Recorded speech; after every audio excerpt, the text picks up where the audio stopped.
Olá pessoal, aqui Carlos Lima. Meu desejo é que seja tudo bem com vocês. E hoje nós vamos falar sobre um tema que é considerado um pouco polêmico, né? A teologia da prosperidade é satânica. Algumas pessoas acham que é uma teologia satânica, demoníaca. Será que realmente é isso? Então é uma teologia que deixa alguns pontos complicados, né? Porque a partir do momento que você ensina a pessoa a se relacionar com Deus através de dinheiro, levando em conta tudo aquilo que Jesus ensinou, realmente isso se torna algo complicado. E principalmente no Brasil, né? Nos Estados Unidos também tem isso, em outros países, mas no Brasil isso tem muita força. Então, a teologia da prosperidade ela acaba se voltando mais para as questões financeiras, embora ela também envolva cura, mas no final tudo se volta para a questão financeira. E tem aquele jargão que todo mundo fala, mas prosperidade não é só dinheiro, prosperidade não é só riqueza. Mas quando você fala do tipo de prosperidade que é pregado nessas igrejas, sim, é dinheiro, sim, é riqueza, é disso que nós estamos falando. Então, a teologia da prosperidade é uma doutrina que se estabeleceu no Brasil já há alguns anos, e não só cresceu, como continua sendo difundida, e a cada dia surgem novas igrejas que abraçam essa linha doutrinária.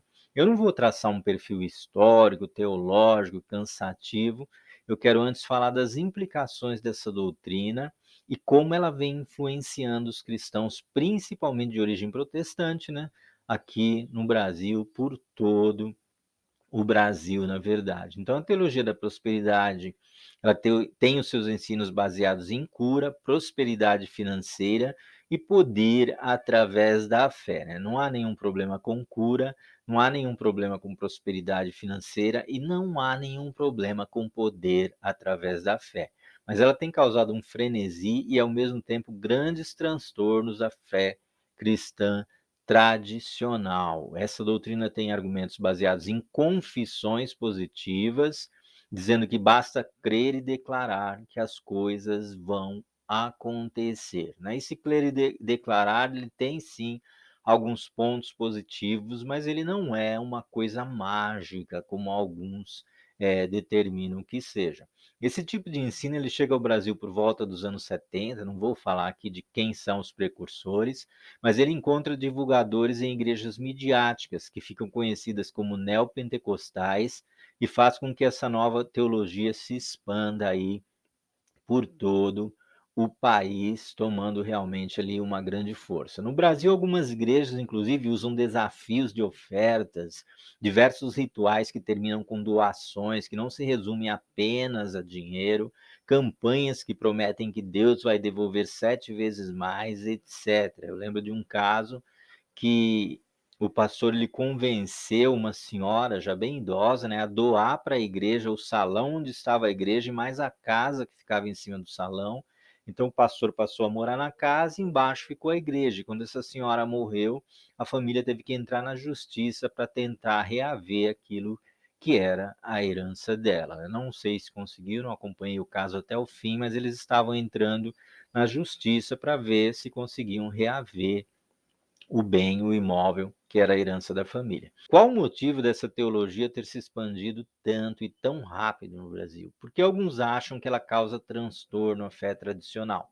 Seria realmente tão prejudicial assim à fé cristã? Qual então seria a verdadeira prosperidade de acordo com a Bíblia? Essas são boas perguntas e nós vamos tentar responder aqui sem entrar na paranoia de discussões inúteis e tendenciosas, né? Um fator importante, gente, isso aqui você precisa prestar muita atenção. Um fator importante que muitas pessoas ignoram é que todas essas doutrinas que se tornam magnéticas, né, extremamente atrativas, todas elas trabalham com pseudo-verdades. Alguns chamam de meias-verdades ou falácias, né? Falácia é algo que é apresentado como verdade, soa como verdade, parece uma verdade, mas quando você leva até o fim, você descobre que não é bem assim, você descobre que é uma mentira. É comum utilizar uma verdade misturada com uma mentira, algo falso acompanhado de algo verdadeiro. Se fosse um ensino carregado de mentiras, seria facilmente desmascarado, né? Qualquer pessoa poderia desmascarar. Porém, são usadas muitas verdades bíblicas e até verdades baseadas em princípios de psicologia, né, da natureza humana, princípios de gestão, administração, princípios de um marketing muito agressivo e até de outras religiões e crenças baseadas em positivismo e lei da atração. É muito usada a lei da atração aí nessas pregações da teologia da prosperidade. Então, as pregações são feitas com verdades atreladas a mentiras, ou algo bem mais sutil e traiçoeiro, uma verdade condicional, algo que só vai acontecer com algumas pessoas, pois exige que a pessoa tenha determinadas características. Porém, jamais vai acontecer com todos os que colocarem aquilo em prática, ou aceitarem o desafio proposto, ou participar da campanha e etc. Então, a ideia mais utilizada é usar as chamadas provas sociais, né? São os testemunhos de pessoas que afirmam que se aconteceu com elas, vai acontecer com você também. Se você tiver a mesma fé e a mesma atitude, você vai experimentar os mesmos milagres e a mesma prosperidade. Onde está a pegadinha? Muito simples. As pessoas são diferentes, têm histórico de vida diferente, reagem às situações da vida, principalmente às situações difíceis, de forma diferente. As pessoas têm níveis de fé diferente, traumas e crenças limitantes diferentes. Resumindo, cada pessoa é única e vai funcionar de uma forma diferente diante de cada desafio que a vida apresentar. Então não adianta você falar, funcionou para mim, vai funcionar para você, aconteceu comigo, vai acontecer com você, depende. Pode ser que sim, pode ser que não. É exatamente o mesmo princípio daqueles cursos que são vendidos aí pela internet, prometendo que você vai ficar rico da noite para o dia, trabalhando em uma praia apenas com seu notebook e acesso à internet. Trabalhar e ganhar dinheiro pela internet é possível? Sim, é possível. Tem muita gente trabalhando e ganhando dinheiro pela internet, mas não é tão fácil assim e não vai funcionar para todo mundo. É preciso conhecimento, estratégia, encontrar ou criar uma boa oportunidade e ter uma disciplina mental, né, que eles chamam de mindset, que poucas pessoas conseguem desenvolver. Algumas desenvolvem um pouco mais rápido, outras levam muito tempo para desenvolver essa mentalidade, e tem pessoas que simplesmente não conseguem, né, desenvolver a mentalidade necessária para você realizar esse tipo de serviço, esse tipo de trabalho. No entanto, os cursos são vendidos com a promessa de que vai funcionar para todo mundo. Por quê? Porque o vendedor, ele quer vender o máximo de cursos possíveis. Então ele não vai falar para você que precisa de determinadas características para que aquilo funcione. Senão ele elimina metade dos seus possíveis compradores. Então ele tem que falar que funciona para todo mundo. E na teologia da prosperidade, na verdade, usa-se as mesmas argumentações, dizendo que se aconteceu com fulano, se aconteceu com Beltrano, se aconteceu com Ciclano, vai acontecer com você também. Você tem que fazer o mesmo desafio, né? As mesmas ofertas, participar das mesmas campanhas, porque com certeza vai acontecer com você também. Então, quem tem conhecimento vai ver que as mensagens da teologia da prosperidade seguem um roteiro bem elaborado. Em algumas igrejas existe um treinamento de oratória para a voz não ficar cansativa. É feita uma introdução para preparar a plateia, falando mais ou menos ali, já adiantando o que vai acontecer, gerando uma expectativa. Depois é usado um texto bíblico que apresenta a trajetória do herói, um personagem bíblico que surge em uma situação difícil e vai progredindo graças à sua fé e às suas atitudes até vencer e emergir triunfante de uma situação desesperadora e sem saída. A trajetória do herói é um recurso muito utilizado na oratória, muito utilizado por palestrantes, por pessoas que querem motivar, né, que querem dar um motivo para que a pessoa siga em frente. É uma ferramenta muito poderosa, muito boa, mas como todas essas ferramentas, ela também pode ser usada para manipular as pessoas, ela também pode ser usada de uma forma bem negativa. Então, depois de tudo isso, vem as provas sociais, né, que nós já falamos, que são os testemunhos. As pessoas são chamadas para testemunhar lá na frente. Então a pessoa olha e fala: "Puxa vida, é uma pessoa como eu, né, estava passando pelas mesmas dificuldades que eu passei, e ela fez a campanha, ela fez isso, ela fez aquilo, e ela conseguiu, Deus prosperou, Deus abençoou a vida dela, então ela se parece comigo". Acontece uma empatia, né, e a pessoa acaba achando que se aconteceu com aquela pessoa, vai acontecer também. E depois de tudo isso, vem a chamada à ação, né, o ponto culminante, o ponto mais importante. Você deve dar o seu tudo, você deve dar o seu melhor se quiser experimentar tudo que foi falado aqui neste lugar. Se quiser vivenciar o mesmo que essas pessoas vivenciaram, você vai ter que fazer o mesmo que elas fizeram. Esta é a sua hora, chegou o seu momento, coloque a sua fé em prática agora e Deus vai operar na sua vida. Nesse momento, a maioria das pessoas não estão mais no estado plenamente racional. Elas estão em uma espécie de transe, não no sentido de possessão, gente, mas sim no sentido de que estão com sua mente totalmente aberta às sugestões e às chamadas para a ação. Todo o caminho que a pessoa vivenciou até agora tem a finalidade de, no final, deixar a mente dela totalmente preparada para quando vai ser feita uma chamada para ela realizar uma ação, né. Então, nesse momento, a pessoa está com sua mente totalmente aberta às sugestões e chamadas para ação, em um ponto que a mente pode ser facilmente convencida. Sua resistência foi quebrada, as objeções desapareceram. Quando forem chamadas a ofertar ou a doar, as pessoas, a maioria vai atender prontamente. Pode não acontecer exatamente nessa ordem, mas você vai identificar todos esses pontos na mensagem se estiver diante de um arauto da teologia da prosperidade. Então você me pergunta: "Carlos, onde é que está o problema se as pessoas contribuem ou doam voluntariamente?". Aí tem 2 questões aqui, né. A primeira é que a pessoa é convencida a contribuir ou doar, acreditando que tudo está de acordo com a palavra de Deus. Ela acredita estar fazendo algo para Deus com a garantia absoluta de que será recompensada pelo próprio Deus, dentro daquelas leis e garantias que foram apresentadas pelo pregador, que a convenceu que as coisas funcionavam e tudo aconteceria exatamente da forma que ele disse, que ele pregou, que ele ensinou. Como a pessoa fica, então, quando ela descobre que aquilo não funciona? Pelo menos não para ela.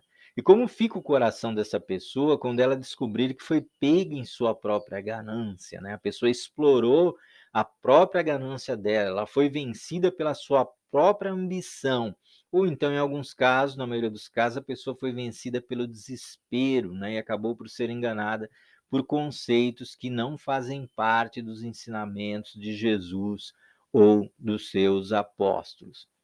Embora muitos desses conceitos estão na Bíblia, a maior parte deles faz parte da velha aliança de Deus com Israel, e não depende apenas de doar, dizimar ou ofertar.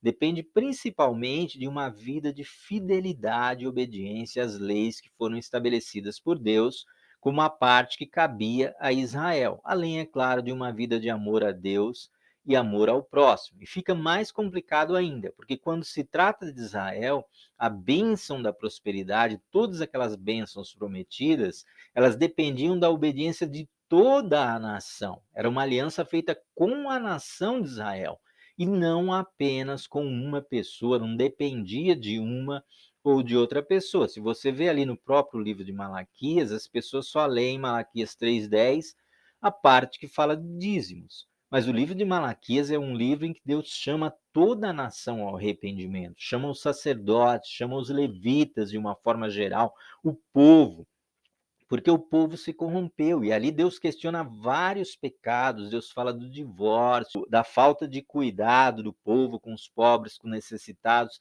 e ele termina falando, principalmente: "Lembrai-vos da lei de Moisés, meu servo, que eu dei em Horebe, estatutos, mandamentos e juízos". Então o povo estava sofrendo por causa de todos os mandamentos que eles estavam desobedecendo, porque eles estavam falhando em obedecer a aliança que Deus tinha estabelecido com eles, a aliança completa, não apenas uma parte. Não era só por causa do dízimo que eles estavam sofrendo. O dízimo era uma das consequências, já que era necessário pagar o dízimo para que se mantivesse o sacerdócio levítico funcionando e o povo, consequentemente, através do sacerdócio levítico, pudesse ser perdoado. Se você não pagasse o dízimo, o serviço do santuário não funcionasse direito, o povo não ia receber o perdão dos seus pecados e, consequentemente, ele seria amaldiçoado. Então havia uma série de coisas que precisavam ser obedecidas e não era uma única questão que levava o povo a ser abençoado ou amaldiçoado, né? Uma série de fatores precisavam ser levados em consideração. Outra questão também que é muito explorada é o patriarca Abraão, né? Abraão já era um homem rico bem antes da Bíblia mencionar que ele deu dízimos. É dito que ele creu em Deus e isso lhe foi creditado como justiça. Ele obedeceu a Deus quando recebeu a ordem de deixar sua parentela e seguir em direção à promessa que o Senhor havia feito.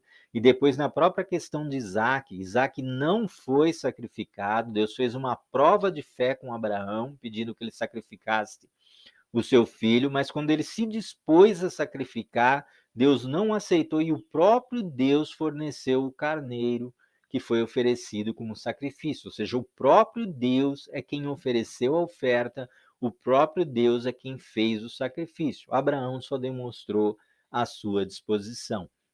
Então, não foram ofertas, barganhas, sacrifícios ou dízimos que trouxeram prosperidade a Abraão, e sim sua fidelidade a Deus, o relacionamento de fé e amor que foi se desenvolvendo ao longo de sua caminhada com o Senhor. Apenas na lei de Moisés é que o dízimo se torna um mandamento e passa a fazer parte da aliança com Israel. Tanto que Abraão, no final, foi chamado amigo de Deus. Então, voltando aqui aos nossos dias, a segunda questão é que a pessoa ainda pode concluir que a oferta ou doação ela não foi feita de forma tão voluntária assim. Ela pode perceber que foi conduzida para um estado de transe, um estado mental e emocional, onde ela foi praticamente induzida a ofertar ou a doar sem saber exatamente o que estava fazendo. Ela foi levada a acreditar em uma vantagem que não era real, foi induzida emocionalmente, foi ludibriada, foi enganada em nome de Deus. Em alguns casos, a pessoa pode se arrepender assim que sair da reunião. Pode nem entender direito por que fez aquilo. Muitos vão sair da igreja com a sensação de que caíram em um golpe, enquanto outros vão sair felizes e alegres por ter colaborado com a obra de Deus. O interessante é que estamos falando de pessoas que saíram do mesmo lugar, ouviram as mesmas coisas e praticaram as mesmas ações, porém saem do mesmo lugar com sentimentos totalmente diferentes. Alguns sentindo que fizeram algo realmente importante, que abençoaram a obra de Deus, que aquele dinheiro vai ser muito bem utilizado na obra de Deus, outros, porém, achando que estão fazendo aquilo por uma questão de barganha, né? Eles deram para Deus e agora Deus vai ser obrigado a abençoá-los, né?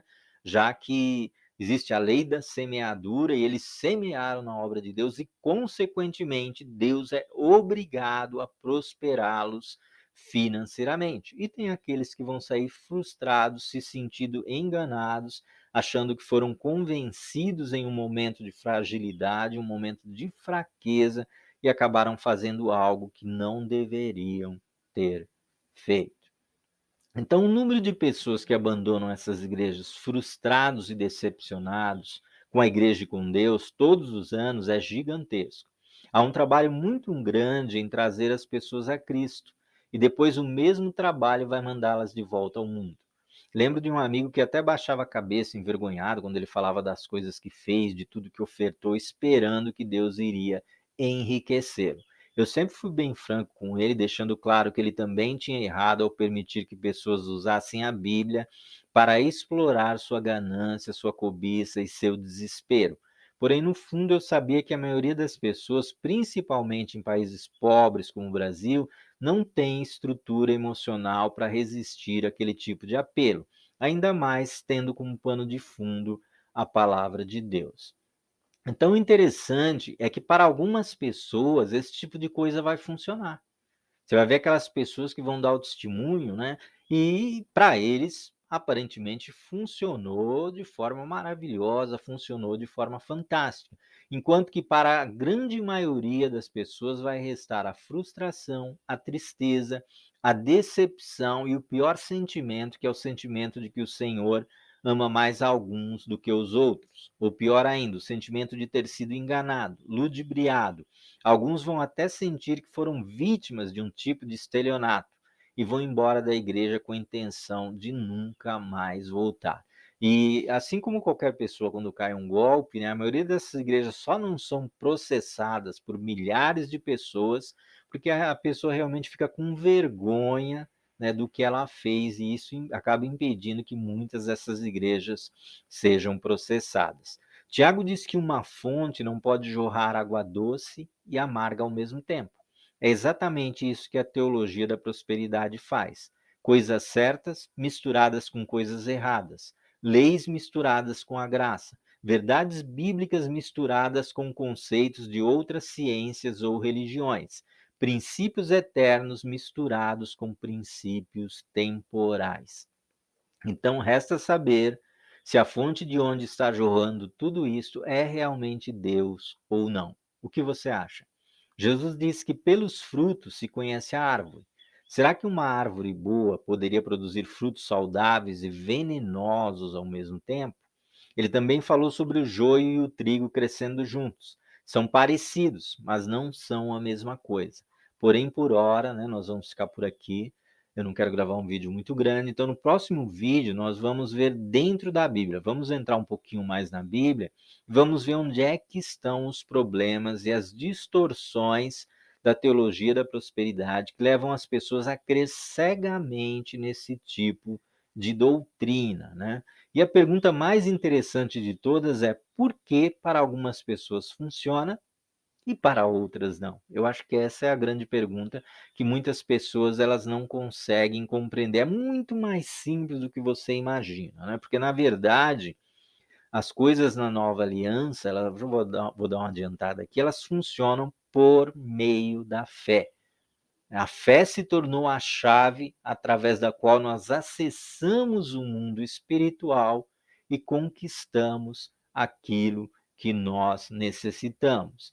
Então, basicamente é isso. Vou explicar mais detalhadamente no próximo vídeo, mas para você não ficar aqui no vácuo, é mais ou menos isso que faz toda a diferença. E a pessoa ela vai pensar que está sendo abençoada por causa daquilo que ela doou, ela vai pensar que está sendo abençoada por causa dos rituais que ela fez, mas na verdade não tem nada a ver com os rituais que ela fez, não tem nada a ver com aquilo que você doou.